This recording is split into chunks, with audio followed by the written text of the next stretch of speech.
Hər kəsə salam. Bundan əvvəlki videoda çaşqalı korset lekalının çıxarmasını istəmişdiniz.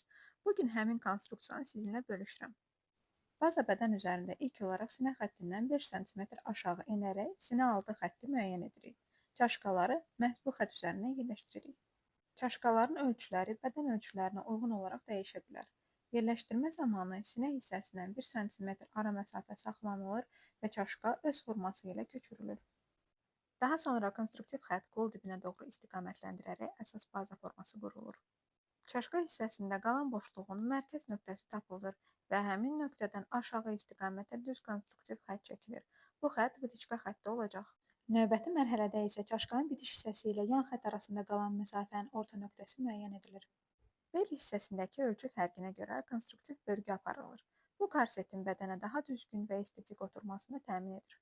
Vıtiçka payları əlavə olunur. Sağa 1 sm, sola 1 sm verilərək birləşdirilir. Qalan çaşqa boşluğu kəsilərək götürülür. Çaşqanın dekalı isə birbaşa öz formasına çıxarılır. Konstruktiv bölgü sayı isə modelin dizaynına və istəyə görə dəyişə bilər. Kağız skoç çaşqanın üzərinə yapışdırılır. Çaşqanın mərkəz nöqtəsi tapılır və həmin nöqtədən aşağı istiqamətə düz xətt çəkilir. Yuxarı hissədən 6 sm aşağı məsafə ölçüləri işarə qoyulur və bölgü həmin nöqtə əsasında qurulur.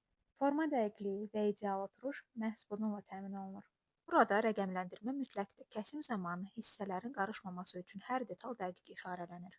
Sonda isə skoç səliqəli şəkildə çıxarılır, lekala köçürülərək yapışdırılır. Hansı konstruktiv mövzu sizə maraqlıdırsa, şərhlərdə yazın. Ən çox bəyənmə gələn şərhin mövzusuna uyğun video çəkəcəm.